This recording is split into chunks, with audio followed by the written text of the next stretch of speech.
तो गाइस कैसे हैं आप सब लोग। लेगेसी ऑफ असैसिन किंग के एपिसोड 66 के साथ हाजिर हो। तो लास्ट एपिसोड के एंड पे हमने देखा था कि हमारा हाजिन गार्ड की बात से काफी गुस्सा हो जाता है और कहता है कि तुम्हारे पास तो कोई अथॉरिटी नहीं है, फिर मुझसे यहाँ पर स्टोन में बात क्यों कर रहे हो। और इसी बात से वाइस कैप्टन जो होते हैं, वाइस पैट्रियार्च जो होते हैं, वो उससे कहते हैं कि तुम अपनी बकवास बंद करो, जहाँ पर चुपचाप खड़े रहो। अब जबकि पैट्रियार्च के बाद वाइस पैट्रियार्च मैं हूँ, तो फिर मुझे यहाँ पर बोलने दो। तो यहाँ पर थोड़ी देर बात करने के बाद उन दोनों के दरमियान में एक समझौता हो जाता है। तो हमारा हाजिन जो होता है वो उनसे कहता है कि साइड के ऊपर हट जाओ, अगर तुम लोग यहीं पर खड़े रहे तो फिर तुम्हारे साथ बहुत सा बुरा होने वाला है, क्योंकि हमारे हाजिन की बॉडी के अंदर पॉइजन होता है, जिसकी वजह से उसके नाक से ब्लड बह रहा होता है। तो वाइस पैट्रियार्च जो होता है इस बात का फायदा उठाना चाह रहा होता है और वहां पर बात को लंबा कर रहा होता है। वो उसे कह रहा होता है कि यहाँ पर हम लोग इस बात को इतनी आसानी से खत्म नहीं कर सकते। और वो उसे कहता है कि समझौता ये होगा कि तुम लोग यहाँ पर हमारे पैट्रियार्च को छोड़ दोगे और बदले में हम तुम्हें यहाँ पर एंटीडोट देंगे, क्योंकि तुम्हें यहाँ पर एंटीडोट की जरूरत है। अगर तुम्हें एंटीडोट की जरूरत है तो बदले में तुम्हें यहाँ पर हमारे सारे लेजर्स को पास करना होगा, यानी कि अगर तुम्हें करप्शन दिखाई भी देती है तब भी तुम्हें उसे छोड़ना होगा।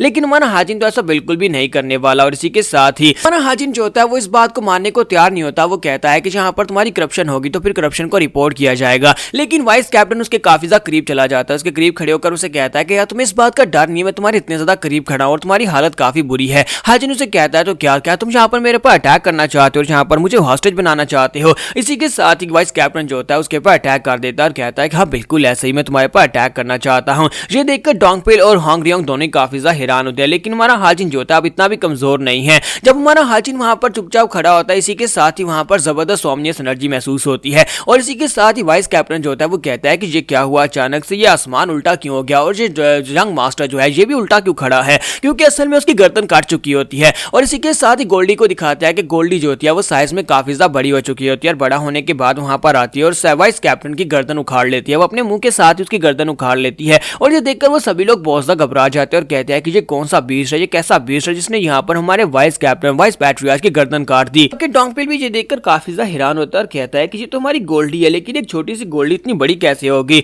तुम्हारा हाजिन भी गोल्डी के सर पे हाथ पे फेरता है और कहता है कि पिछले 2 दिन से मैं यहाँ पर नोटिस कर रहा था कि तुम कुछ अजीब सा बिहेव कर रही थी। अब मुझे समझ आई कि तुम यहाँ पर इवॉल्व हो रही थी, तुम तो वाकई में काफी ज्यादा बड़ी हो गई हो। हाजिन की बॉडी के अंदर क्योंकि पॉइजन होता है तो वो कहता है कि जो पॉइजन मेरे ब्लड के अंदर मिक्स हो रहा है। लेकिन अब जबकि यहाँ पर गोल्डी आ गई है तो गोल्डी की स्पिरिचुअल की वजह से मैं अपनी बॉडी को हील कर पा रहा हूँ। अगर यहाँ पर मेरे पास रहेगी तो फिर मैं जल्दी से जल्दी अपनी बॉडी को हील कर पाऊंगा। और दूसरी तरफ से अब गार्ड जो होता है वहां पर वाइस कैप्टन बन चुका होता है। तुम्हारा हाजिन उससे कहता है कि मुझे लगता है कि अब यहाँ पर तुम ही इन कमांड हो, जबकि तुम्हारा वाइस पैट्रियार्च मर चुका है, तुम्हारा पैट्रियार्च बुरी हालत में है। तो क्या तुम्हें लगता है कि तुम इस वक्त हमारे साथ कुछ निगोशिएट कर सकते हो? अगर तुम अभी भी यहाँ पर वायलेंस करना चाहते हो तो फिर मैं कर सकता हूँ, मैं यहाँ पर तुम्हारी पूरी की पूरी फैमिली को इरेडिकेट कर सकता हूँ। लेकिन अगर तुम लोग यहाँ पर चुपचाप अपने सारे के सारे लेजर्स लाकर हमारे सामने रख देते हो तो हम लोग बस उनको चेक करेंगे, उनकी करप्शन देखेंगे और उसके बाद डीमन लॉर्ड को इसके बारे में रिपोर्ट कर देंगे। बस इतना ही होगा और जो सजा देना चाहेंगे वो डीमन लॉर्ड तुम्हें खुद देंगे, क्योंकि इस वक्त तुम लोग बहुत ही बड़ी सिचुएशन में फंस चुके हो। इस वक्त तुम्हारे पर गद्दारी का इल्जाम भी लग रहा है और अगर तुम्हें फाइट करनी है तो फिर तुम लोग कर सकते हो। चलो जल्दी से यहाँ पर डिसीजन लो,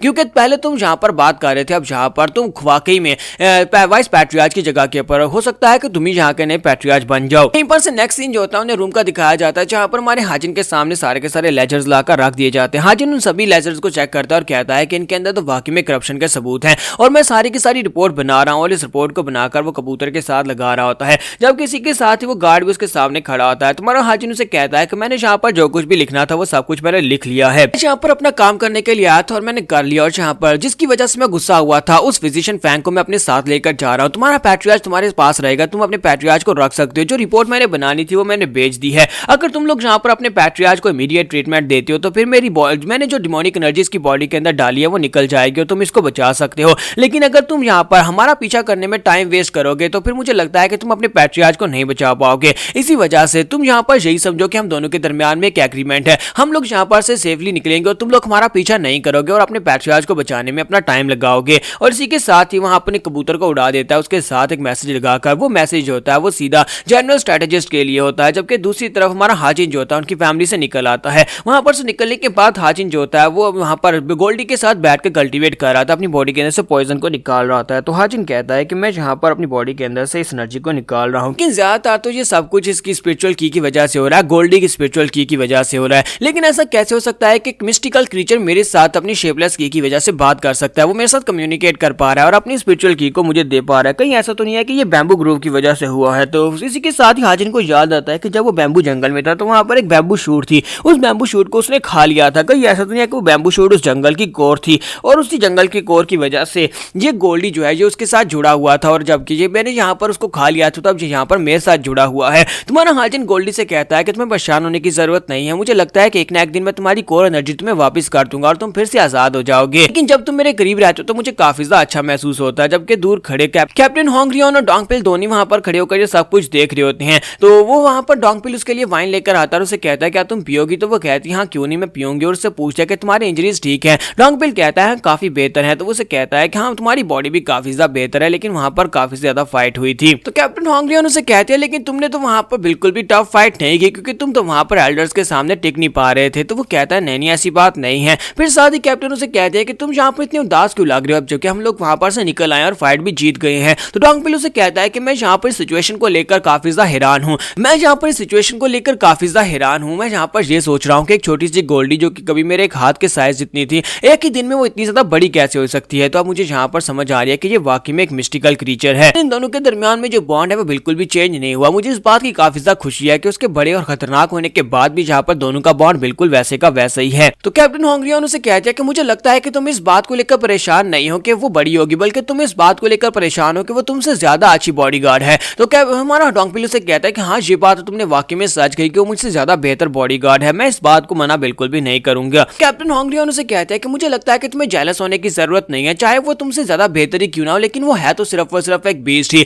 डोंगपिल उसे कहता है लेकिन मैं इस बात से काफी ज्यादा खुश हूँ कि एक बीस्ट भी यहाँ पर हमारे जंग मास्टर को प्रोटेक्शन दे रहा है। हाचिन वहां पर ट्रेनिंग कंप्लीट करने के बाद उनके पास आता है और उनसे कहता है क्या तुम दोनों ठीक हो, तो वो लोग कहते हैं हम दोनों ही ठीक है। और हमारा हाचिन उन दोनों से कहता है कि मुझे पता है कि तुम लोग मुझसे काफी सारे सवाल पूछना चाहते होगे कि जोक्सा फैमिली में अचानक से मुझे क्या हो गया था, लेकिन हम लोग ये काम बाद में करेंगे। तो डोंगपिल उसे कहता है तो फिर क्या हम लोग यहाँ पर से ग्योंगयोंग फैमिली की तरफ निकले। तुम्हारा हाजिन कहता है लेकिन उससे पहले मुझे यहाँ पर एक चीज को वेरीफाई करना है, मुझे ये बताओ कि वो लड़की कहाँ पर है जिस तुम वहां पर से लेकर आए थे। तो वो कहता है कि उसे मैंने कार्ड के अंदर बंद किया हुआ है, तो उसे वहां पर रस्सियों के साथ बांध कर कार्ड के अंदर बंद किया गया होता है। तुम्हारा हाजिन वहां पर आता है, अपनी एनर्जी के साथ से उठाकर बाहर पटकता है और उसे कहता है क्या तुमने यहाँ पर अपनी नींद पूरी की, अब यहाँ पर वक्त आ चुका है मेरे सवालों का जवाब देने का, मेरे पास टाइम वेस्ट करने के लिए टाइम नहीं है, मैं जो भी पूछूंगा उसका सही सही जवाब देना, वरना यहाँ पर तुम बहुत ही बुरी तरह से मरने वाली हो। चलो जल्दी से आप बकना स्टार्ट करो कि सीक्रेट डीमन क्वीन कहाँ पर है। और इसी के साथ ही हमारा हाजिन जो होता है अपनी तलवार को उसके कान के ऊपर रखता है और उसे कहता है कि मेरा पहला सवाल यह है कि बताओ कि सीक्रेट डीमन क्वीन का साथ तुम्हारा क्या ताल्लुक है। वो आगे से उसे जवाब नहीं देती, इसी के साथ हमारा हाजिन उसका कान काट देता है। तो जैसे वो उसका कान काटता है तो वो वहां पर चलाना शुरू कर देती है। हाजिन कहता है कि मेरा अगला सवाल